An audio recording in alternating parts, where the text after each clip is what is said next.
Bem, é um prazer estar aqui, é uma honra, né, no canal do History of Science das Universidades de Aveiro e Coimbra, e vou falar um pouquinho do meu contato com a história da ciência. Eu sou basicamente um filósofo da ciência, mas tive a formação na Indiana University também em história da ciência. Então, eu faço uma história da ciência, vamos dizer assim, de segunda ordem, quer dizer, eu não trabalho com documentos, eu não faço entrevistas, mas eu pego o trabalho que os historiadores fazem e, a partir desse material, eu tento fazer diferentes análises. E, no meu caso, o que eu comecei a fazer em torno do ano 2000 é o que eu chamei de modelos causais de história da ciência, que é tentar pegar o relato que os historiadores fazem de uma área científica, como a física, e fazer um modelo causal em que eu tenho diferentes avanços ou manifestações ou realizações que são, por exemplo, as ideias, os experimentos, as perguntas, os dados, tudo que o cientista faz, vamos chamar de avanço. Avanço não precisa ser necessariamente algo numa direção de progresso, pode ser um retrocesso também, mas é uma palavrinha curta que acabou pegando. Então, ela envolve ideias, envolve instrumentos, etc. E a ideia é concatenar essas produções dos cientistas de maneira causal. Causal em que sentido?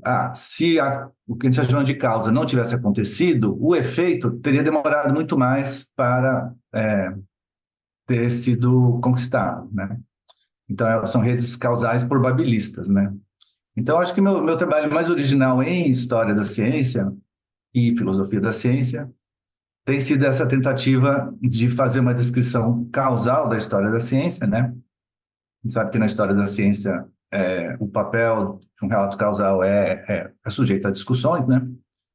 E uma das consequências disso é que a gente tem acesso a histórias contrafactuais, né?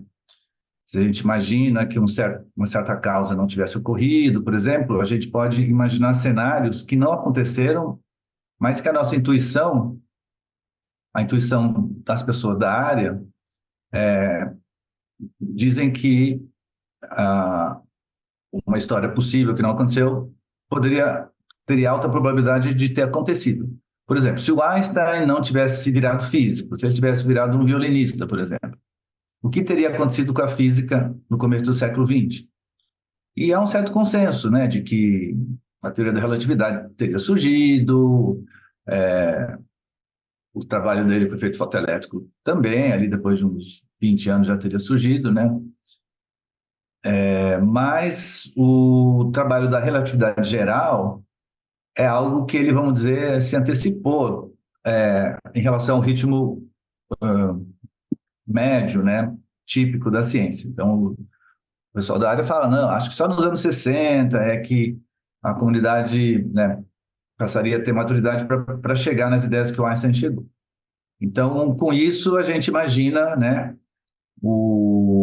aí uns 40, 50 anos sem teoria da relatividade geral, e aí um pouco de raciocínio indica que teorias um pouco melhores que a física newtoniana, como a mecânica relacional, né, que aqui no Brasil o André Assis trabalha, e é uma teoria que foi redescoberta várias vezes, ela possivelmente teria preenchido esse meio de campo aí até que a relatividade geral surgisse e acabasse superando a mecânica relacional.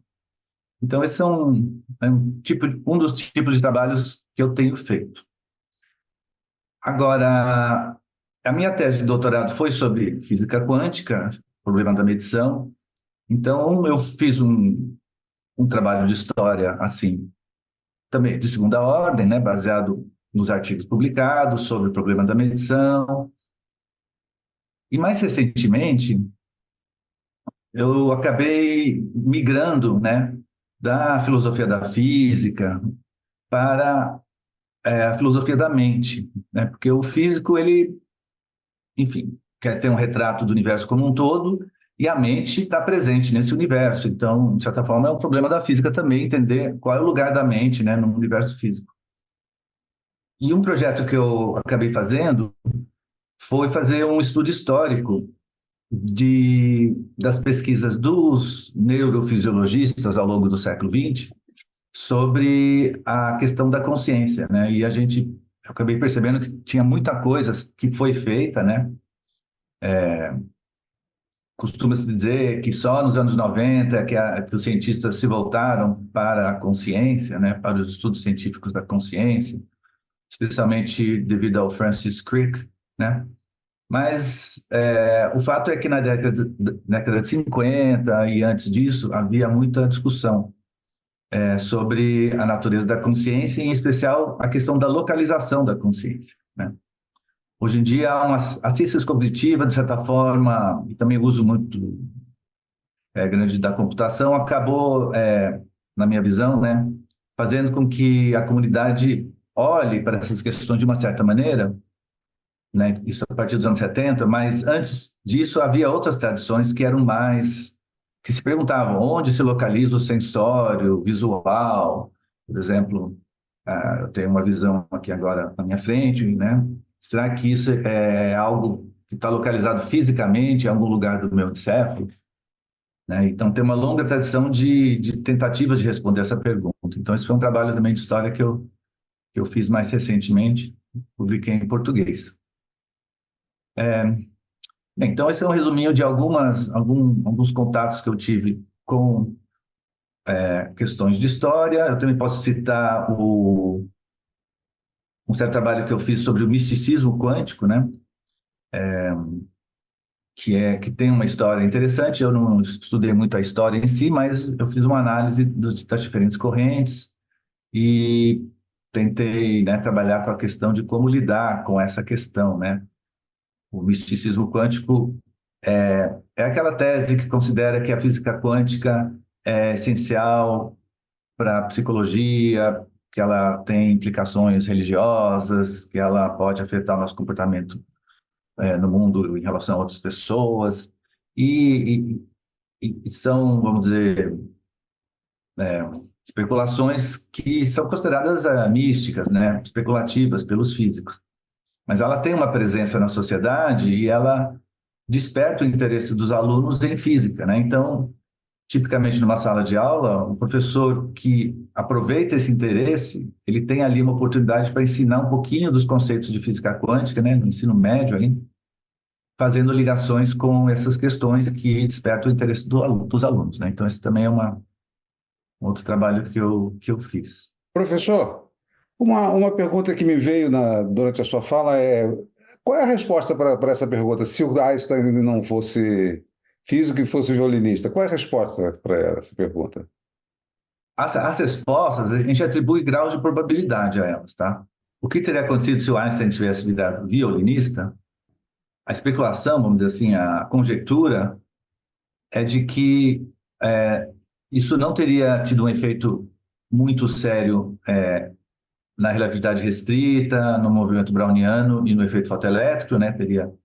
Ele antecipou o efeito fotoelétrico aí por uns 20 anos, talvez, né? Mas a teoria da relatividade geral foi a área em que ele, vamos dizer, antecipou bastante, né?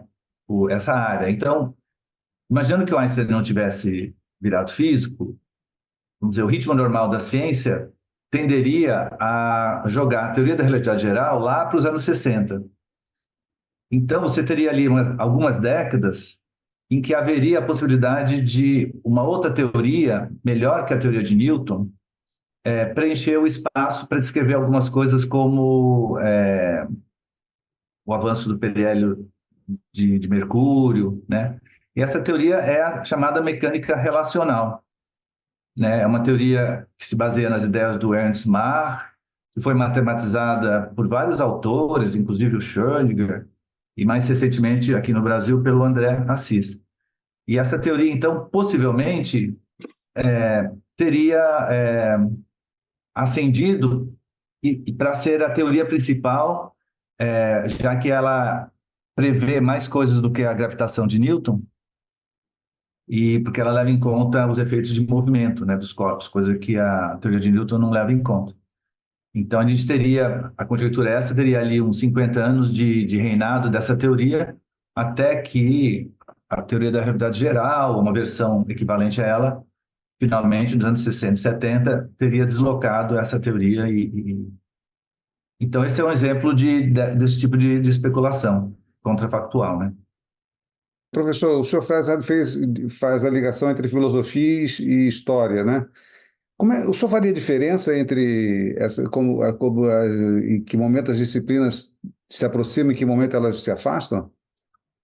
Não, a gente observou nos anos 70, na filosofia da ciência, um certo excitamento pelas teorias do Thomas Kuhn, Imre Lakatos, Laudan e outros, né, que propunham aí descrições gerais sobre como a ciência evolui, né, se Uhum. desenvolve, e buscando evidências empíricas, digamos assim, com base na história da ciência, né? Mas o que se viu é que todos os lados acabavam pegando episódios de história da ciência e adaptando para os seus relatos, né? Até às vezes distorcendo a história da ciência. Então, os historiadores da ciência meio que acharam aquilo, sei lá, um mau uso de história da ciência, em vez de ficar focando num trabalho modesto e bem focado, esses filósofos vêm e querem juntar dezenas de anos de história da ciência para favorecer uma teoria que eles defendem. Enfim, então os historiadores se afastaram um pouco dessa, né, não gostaram muito dessa abordagem. Foi um momento em que a sociologia da ciência e a história da ciência se aproximaram, né, anos 80. E, me parece que o problema é que para você poder testar essas teorias de dinâmica científica, você precisa da computação, né? Sim. A computação e precisa de muitos dados históricos, né, armazenados de uma certa maneira para poder. E eu acho que esse projeto ainda está por ser feito, né? Acho que houve tentativas aqui e ali, mas eu acho que ainda vai ser uma coisa que vai ser feita agora nessa era da inteligência artificial, né? O Ha-Seok Chang, né, o historiador da ciência, ele fala que a história e a filosofia da ciência são ciências complementares, né? Que em certos momentos a ciência, quando está no momento de crise ou de busca de novas respostas, etc., muitas vezes olha para o passado, olha para a história da ciência em busca de ideias que talvez tenham sido colocadas e perdidas e talvez fazer um resgate dessas ideias para aproveitar para ter novas ideias, né?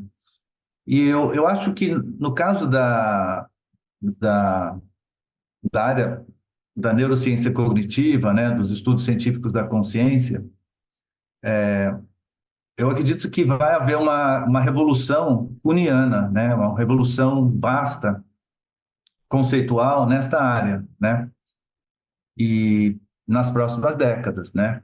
Então, na verdade, eu acho que o historiador, ele geralmente, claro, olha para o passado e dá as suas explicações, mas às vezes ele pode também fazer previsões para o futuro, né, e dessa forma testar o quanto que ele entende a respeito da dinâmica da ciência. E eu acho que o problema da consciência é um problema que está sendo atacado, mas eu acho que ainda faltam alguns elementos chave, né, chaves, e ninguém sabe quais são esses elementos chaves. Eu acho que uma das questões que, quando for resolvida, vai fazer com que essa área avance é a questão justamente da localização da consciência. Há basicamente três hipóteses: que ela esteja localizada no córtex, que ela esteja localizada em áreas subcorticais, como o tálamo, né, que é uma área central, né, do cérebro, ou que ela é distribuída no encéfalo todo, que não dá para você dizer que nosso campo visual está aqui ou ali, é uma coisa gerada por uma computação, uma coisa meio, né? Então, quando essa pergunta for respondida, vamos dizer que a hipótese de que o nosso campo visual ele é um correlato, ele tem como correlato neural imediato uma área do tálamo. Se isso for receber alguma confirmação, aí todos os cientistas vão começar a estudar essa área e vão começar a destrinchar, né, qual a relação das qualidades subjetivas que a gente vivencia, como esse azul dessa camisa, por exemplo, como que ela surge a partir de uma certa estrutura, certo processo em alguma parte do cérebro, né? Ou não, ou talvez não seja localizado, talvez seja distribuído, mas essa pergunta tem que ser respondida para que os cientistas possam prosseguir nessa descoberta para tentar entender, né, quem nós somos enquanto indivíduos humanos, etc. E eu acho, então, que, olhando para o passado, você tem várias hipóteses que podem contribuir. A hipótese de que essas qualidades têm base química, né, uma hipótese do Ewald Hering, tem as especulações do psicólogo Keller, né, considera que a nossa vivência consciente está relacionada com campos elétricos de volume no encéfalo. Então, há ideias, assim, jogadas ao longo do século XIX e século XX que talvez contribuam para essa nova revolução, né? Então, isso é uma coisa que eu acho interessante. É uma, é um, é uma função que a história da ciência desempenha na descoberta científica, né? Se você gostou desse vídeo, dê um like, compartilhe. Aproveite para assinar o canal e ative as notificações.